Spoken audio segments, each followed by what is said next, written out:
Life is precious, and we all have the opportunity of living it to the fullest. Unfortunately, so few of us know how to manage it all. How do we account for our opportunities? How do we account for our time? How do we account for our relationships, health, spirituality, homes, finances, influence, and careers? How do we account for the one life we have to live? I am so glad you asked. In this program, you will find answers to all of these questions and more. Welcome to the Account for Your Life podcast with your host, the healthy accountant himself, Jay Moore. What's happening? What's going on, guys? Today, I'm just going to tackle a topic. Share something about failing in business and how it's happened to me many times. And hopefully by the end of this, you can say to yourself, man, I want to make sure avoid anything that Jay just said today. So why I failed many times in business, and everything I think every answer comes as a result of a question. So it's kind of like, well, Jay, why did you fail? When you're in business? Well, there's a short answer, and then there's a kind of like a loaded answer. I think I shared kind of the answer on Instagram this morning on the purpose at 8:28 session that I do every Thursday mornings at 8:28. And I realized something about learning and something about doing things that when you fail at something, it has more to do with what you were doing, right? It has more to do with what you're doing. Failure is not because it's doing could be not doing it. Like inaction causes failure as well. Like I know I should be doing something, but I'm not doing it. Then the question you ask yourself, well, if I know what to do, why didn't I do it? So when I think about my life and I think about business and I think about the beginning stages of, starting 2000, December of 2001 is when I said to Jenny, I said, honey, I think we should start a business. And she's like, okay, well, sounds good. That's what you're going to do. Yep. That's what I'm gonna do. She was like, well, I'm more than likely going to keep my job, at least until I can retire around 55. That gives the kids time to finish school. I'm not thinking anything of it. And so great. I start this business. We get incorporated, and then January, I sent out messages. Back then, I think it was an email. There was no texting in 2001 yet. Sent out an email to some friends. Hey, I'm doing taxes this year, and then bam. But here's what was interesting. I remember, getting the first friends, like that had to be interesting. Friends saying, yes. Oh, here's my taxes. Here's how much money I'm making. That was a little weird. I felt weird just even thinking, wow, because I'd never been involved where you actually knew, like, because that's what accounting is. It's like accountability. Okay, this is how much you made. This is what your expenses are. And that was weird. But then at the end, it was like, okay, what do I do now? So the first thing I did is I sought out help. Now, this isn't the failure yet. Sought out help. Got the help. Found a company. They help with marketing. They help you to learn how to sell. Start doing that. But check this out. This is the first failure. I stopped doing the things that they said I should do. That's the first one. This is like, why? And I recently thought about this and I says, well, why did I stop? Well, I wasn't getting as many clients and it was costing me money. When what I've discovered about the cost is going to be higher. It's going to cost more for not doing it. I didn't know this back then. It's going to cost more for not doing it. Because then when you go back and you try and account for the time that you lost for not doing the thing that you already knew you should be doing, you're going to wish you did it. So that was the first failure. Now, but here's the biggest kicker. I hadn't learned yet. I had not learned yet. So I'm sharing this because there's got to be somebody out there with a business, somebody out there that's going to hear this. That may be at the beginning. They may be as far as 20 years in, And it's the learning that actually creates the success. It's the learning. Because what is insanity? Doing the same things over and over and over, thinking like actually think you're going to get different results when you weren't getting the results from the beginning. So if that's the case about insanity, I went insane. I was doing the same thing. The same thing for me was not doing it. I wasn't doing anything. But here's the thing: business got better. Business got better even while I wasn't doing the thing I was supposed to be doing. Uh-oh. Now this is now I'm gonna get to the next failure in a second. Here's the thing: business got better, and you don't even realize it. You're going down this path that it's going to be a hard crash. There's a scripture that says it talks about it's the one in Matthew, and Jesus giving a parable about the foundation. He's talking about a foundation. He says that, when the storm comes, like the storm is going to come for the one who has a solid foundation, and the storm is going to come for the one who has the weak foundation. But the one with the weak foundation, he says, it's a big crash.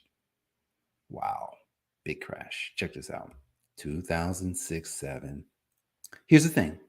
I wasn't doing things I was supposed to be doing, but I was making more money. So I was lulled to sleep. I thought that everything was good.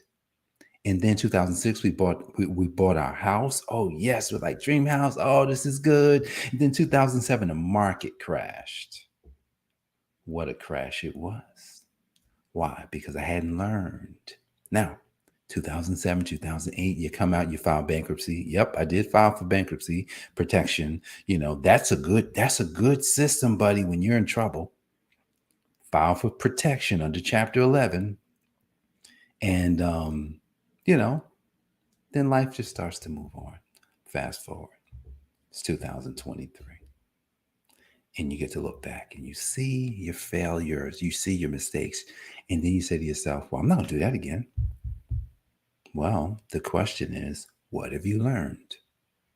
What have you learned? So it's the learning, guys. So learning, guys, I've read many books. I've probably got 500 books that I've read right here. That's in my house. I've probably got 100 and maybe 100 and at least 100 books on Audible that I've listened to multiple, like, because Audible you can listen to multiple times. I listen to them multiple times because I listen at double speed, and so I listen to books multiple times. And there's plenty of things I haven't done, and I've gotten to the point where it's just like, okay, so what have I learned? What have I learned? What is learning? So this is how you avoid the failure.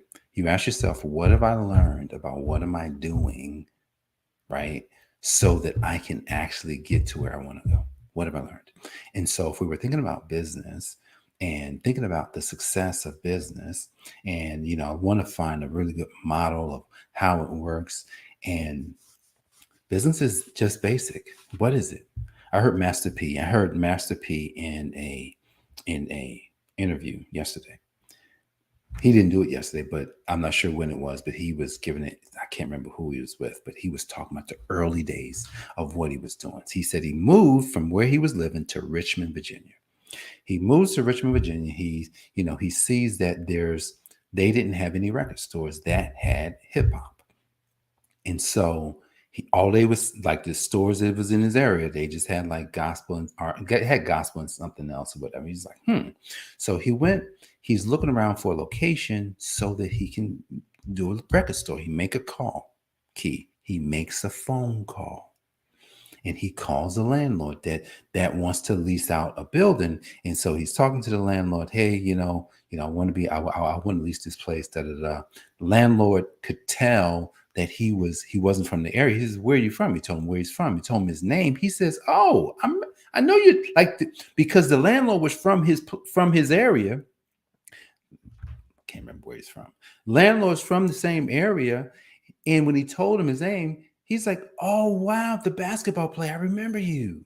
Right? So he's like, wow. He says, "Do you have any money?" "No, I don't have any money."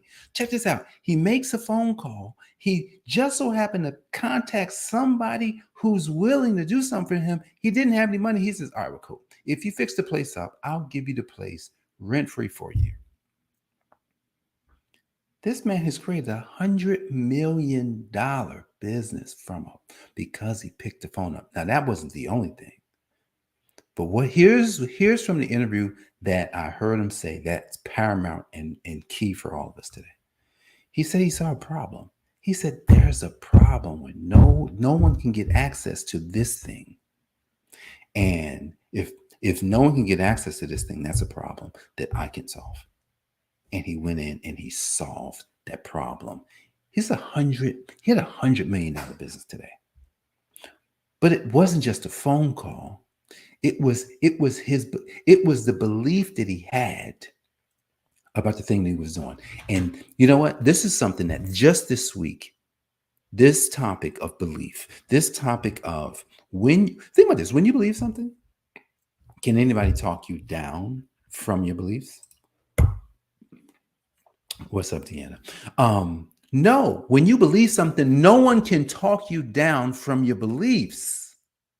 See, so business is your belief. So I'm thinking about my business and what do I believe? And the marketing, the selling, the advertising all starts with my belief. And if I don't believe, then I'm definitely not going to say anything about it. If I don't believe, then I'm definitely not going to push hard. If I don't believe, I'm probably going to shy away from doing the things that have to get done. So when I look at my personal life, when I look at my personal business, I say I failed because I didn't believe. Ouch. That's scary. I didn't believe enough. I didn't actually say to myself, this is worth dying for. I didn't say to myself, this is what I have to do because people are hurting. And in Master P's interview, it was just, hey man, there was a problem. He says, I'm not going to say, I don't think there's no problem to solve. I'm not going to go into the marketplace if there's no problem to solve. That's the first thing I'm going to figure out. Is there a problem to solve? And I said to myself yesterday, I says, wow. A friend of mine met Master P. I'll let you go after this story. A friend of mine met Master P. I think maybe a couple of years ago. He meets a lot of successful basketball players, entertainers, because he's just that kind of person. He gets out there and he just, he just gravitates to the world. Meets Master P, and he's telling about this encounter with Master P, and he's talking to Master P, and he's asking Master P all these questions. And he says, Jay, this is what blew my mind. He says, Master P is just a regular dude with, he don't talk the best, right? He don't have he don't have the perfect English, he's got a very, strong Southern, wherever he's from, accent. But yet this man is like on a level that most people never get to. And some people would say, man, well, he talks almost illiterate. Well, I beg to differ. He's more literate than many of us. More. Because what he's done in his life is he learned something. And he learned something that he could do, that he could believe it. And he knows it. And it doesn't matter what somebody else thinks. He's going to go for it. But yet, then there's Jay Moore, who's, I can talk so well, and I can do these things on the accountant. Oh, yeah, this is good. But Master P's, he learned. He learned the skills that was needed for the marketplace. And here it is. In the same period of time, he's built $100 million business. I don't know what that. I ain't got no $100 million business because I'm here trying to figure out what belief. It comes down to our belief. So I failed many times because it was more a belief problem than anything. And realizing that, wait a second. Just like yesterday, we talked about creativity, talked about how to practically do it is to practice. Just like a professional athlete, you practice over and over and over the layups. You practice over and over the defensive slides for basketball. You practice over and over and over. Yeah, I will. I'm just keeping it real. I'm keeping it absolutely real because, someday somebody's going to come back and listen to these and say, you know what? I'm keeping it real. I'm not sitting here trying to purport myself as something that I'm not. I know that I've had a lot of success. So don't get me wrong. A lot of success. It's just when it comes to where you have to go, we all got to look in the mirror, right? Look in the mirror and you say, okay, this is what I've got to do now.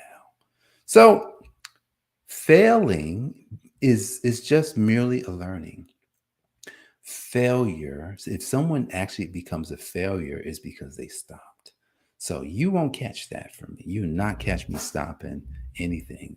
In fact, I'm going to keep going until. That's the goal, until. So guys, I'm super excited about life. I'm super excited about what God is doing in your life. And I'm looking forward to just kind of seeing us both at the top. We're going to get to the top. We're going to be at the top. But here's the thing. We're going to reach down and pull people up to the top with us, because that is what God wants us to do. He wants us to empower. He wants us to help others to get to those same levels. Not the same, because everybody's level is different. He wants us to help those who need the things that we have to do. So guys, I appreciate you for joining me for this episode of the Account for Life podcast. Jay Moore, Healthy Accountant, helping you to account for your life. God bless. I'll see you on the next one. Peace. Thanks for joining us, listening friends. We are so glad you invested this time with us. Always remember, you only have one life to live, so live it to the fullest. This has been the Account for Your Life podcast with your host, the healthy accountant himself, Jay Moore. Until next time, make it a great day.